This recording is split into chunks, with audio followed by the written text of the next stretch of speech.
Hello. Сайн байцгаана уу? Та бүхэндээ дараагийн бичлэгээр уулзч байгаадаа таатай байна. Тэгээд өнөөдөр юуны талаар ярих вэ гэхээр сургуулиудад аппликейшн бөглөдөг шүү дээ. Энэ сургууль орохыг хүсэж ийн гэсэн хүсэл. Тэр хүсэлтийг бөглөхөд Японы ихэнх сургуулиуд энэ сургуулийг сонгосон шалтгаан буюу Shiboryu-sho бичгийг шаарддаг. Тэгээд түүнийг ямар аргаар бичих юм бэ? Ямар нэгэн шинэлэг санаа ч юм уу эсвэл ингэж бичиж болохгүй юм болов гэсэн талаар ярилцъя гэж бодож байна. Тэгэд Японд Shiboryu-sho бичгэд үр дүнгээ ихэнд нь бичих хэрэгтэй байдаг. Энийг хязгаарч мартаж болохгүй. Үр дүнгээ ихэнд нь. Тэгэд энэ нь юу гэсэн үг юм бэ гэхээр би ийм юм зохион бүтээхийн тулд энэ сургуулийг сонгосон. Ийм юмны талаар судлахын тулд энэ сургуулийг сонгосон. Эсвэл ийм юмны талаар суралцахыг хүсээд энэ сургуулийг сонгосон. Хамгийн сүүлд би юунд хүрэхийг хүсэж байгаа тэр талаараа эхэлж яриад тэгээд энэ сургуулийг сонгосон шалтгаанаа хэлнэ.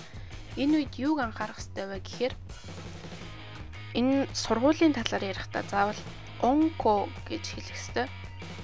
Энэ нь юу гэсэн юм бэ гэхээр танай сургууль гэсэн үгийг хүндэтгэж байгаа хэлбэр байгаа. Гэхдээ одоо жишээ нь тэр Shiboryu-sho бичихтэй Токиогийн их сургууль байлаа гэхэд Tokyo Daigaku гэж бичих оронд Onko гэж бичих юм бол одоо Японы тэр мана ёс зүг ойлгосон хүн байна гэж харагдана гэх чигээр нь бол ойлгож болно. Тэгээд хоёрт нь болохоор яагаад энэ талаар сурах болохгүй юм бэ? Шалтгаанаа илүү дэлгэрэнгүй тайлбарлана. Талаар намайг судлахад хүргэсэн тэр зүйл юу юм бэ? Одоо жишээ нь хэлэх юм бол Монголд ийм асуудал тулгарч байгаа учраас би үүнийг засч янзлах хэрэгтэй. Би үүнийг судалсныхаа хүчин Монголын энэ асуудлыг шийдвэрлэх хэрэгтэй ч юм уу. Эсвэл намайг баагахад манай гэр бүл ийм байдал төрж исэн. Тэгээд над шиг ийм хүмүүс олон байхгүй байгаасаа гэж хүсээд үн мэрэгжлийг сонгосон ч гэдэг ч юм уу. Тэр мэрэгжлийг би яагаад сонгохгүй болсон шалтгаан, тэр олон мэрэгжлүүд дундаас яагаад үнийг сонгосон бэ гэдэг шалтгааны талаар ярих хэрэгтэй. Тэгээд түүний дараас болохоор тэр сургуульд байгаа багшийн судалгааны талаар ярих хэрэгтэй. Одоо тэр сургууль чиний хийхийг хүсэж байгаа, сурахыг хүсэж байгаа зүйлийн талаар судалж байгаа нэг багш ер нь бол заавал байгаа бах. Эсвэл маш төхөмж юм уу тийм багшийн судалгаа. Гэхдээ тэр багшийн судалгаа чиний судалгаагаар яг адилхан байх албагүй. Тэгээ ерөнхийдөө нэг бейс нь таарч авах юм бол одоо тэр багшийн хэрэгжилж байгаа аргаар би үүнийг судлахыг хүсэж байгаа ч юм уу. Тэр багшийн ийм аргаар ийм судалгаа явуулдаг учраас би тэр аргыг нь өөрийнхөө судалгаан дээр нэмэрлээд өөрийнхөө судалгааг явуулахыг хүсэж байна гэдэг ч юм уу. Тэгж ярих юм бол илүү зүгээр болоо гэж бодож байна. Тэгээд багшийн судалгааны талаар илүү их дэлгэрэнгүй бичих нь их зүгээр байдаг. Тэгээд сургуулийн хоум пэйж дээр тэр багшийн судалгааны талаар ерөнхийдөө бол богинохон бичсэн байдаг л да.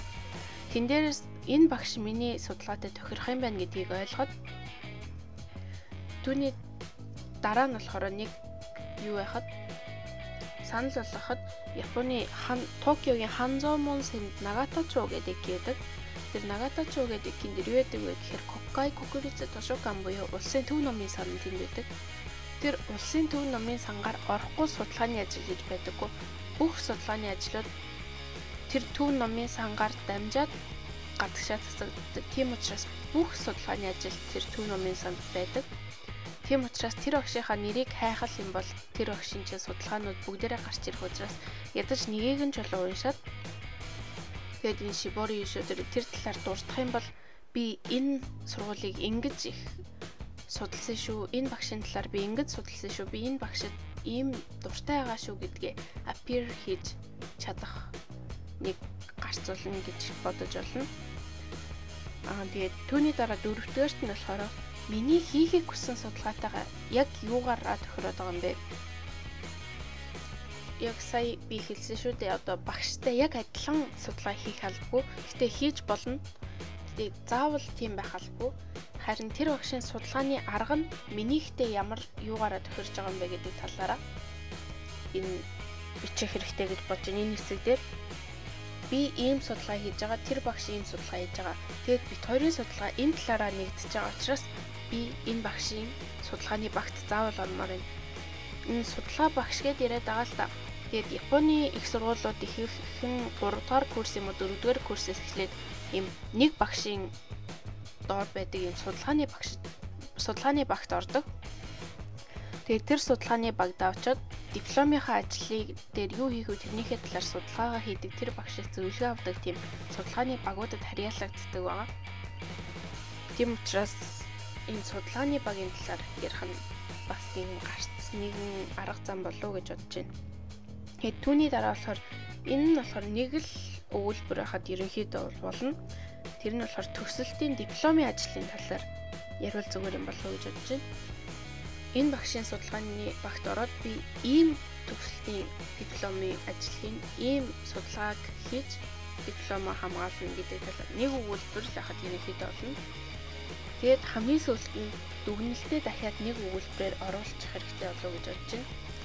Тэр нь болохоор одоо түрүү хэлсэн шүү дээ. Хамгийн ихэнд би ийм зүйл сурахын тулд энэ сургуулийг сонгосон. Тэр өгүүлбэрээ бага зэрэг хэлбэрийг нөрчил хамгийн сүүлд нь ийм учраас би энэ сургуулийг сонгосон. Энэ сургууль заавал ормоор байна гэдгээ дахин хүчтэй илэрхийлж өгөх хэрэгтэй болов уу гэж бодож байна. Тэгээд ерөнхийдөө бол Shibori Yusho бичгээд ер нь бол болно. Тэгээд энэ дээр нэг зүйл хэлэхэд бүх сургуулиуд Shibori Yusho шаарддаггүй. Зарим сургуулиуд Shibori Yusho шаарддаггүй сургуулиуд ч гэсэн байдаг л да. Гэхдээ ирээдүйд гэх юм одоо хэдэн сарын дараа заавал ярилцлагын шалгалт өгнө шүү дээ. Ярилцлагын шалгалтын дээр яг л адилхан зүйл асуудна. Үнэн сургуулийг сонгосон шалтгаан, энэ сургууль яагаад орсон бэ? Японыг яагаад сонгосон бэ? Энэ мэрэгчлийг яагаад сонгосон бэ ч юм уу тиймэрхүү асуултууд их асууддаг. Тэгээ би ярилцлагын дараа нь бас бичлэг хийх болно. Тийм учраас үүн дээр илүү их хэрэгтэй болох учраас Shibori Yusho шаарддаггүй сургуулиас нь ч гэсэн нэг ширхэг Shibori Yusho ерөнхийдөө заавал хэлбэрт оруулаад гаргачихсан зүгээр болов гэж бодож байна. Тэгээд миний саяны хэлсэн арга болохоор зөвхөн нэг л гарц зам нэг арга нь л болохоос өөр бас бичих аргууд зөндөө байгаа ах гэж бодож байна. Гэхдээ энэ аргаар бичихэд ерөнхийдөө ихэвчлэн ихэнх нь ундаггүй энэ аргаар дээр тулгуурлаад зөндөө их тэнцэн хүмүүс байдаг. Би миний хувьд ч гэсэн 3 сургуульд шалгалт өгсөн байгаа. Тэгээд тэр 3 сургуультаа гурвууланд нь тэнцсэн. Ярилцлага маань сайн байсан. Тийм болохоор миний бодлоор энэ Shibori Yusho буюу энэ хүсэл яагаад сонгосон шалтгаанаас сайн бичээд тэгээд Менсэцүгээ ярилцлагаа сайн өгсөний хүчин болов уу гэж боддог. Тэгээд би өөрөө бас Shibori Yusho бичсэн байгаа. Тэгээд хэрвээ тэрний талаар сонсохыг хүсэх юм бол энэ доор байгаа Facebook руу чат бичиж болно. Тэгээд янз бүрийн зөвлөгөө өгж болно. Өөрийнхөө Shibori Yusho хэрхэн бичсэн талаар яг бүр жинхэнэ өөрийнхөө жишээн дээр тулгуурлан хэлж өгье.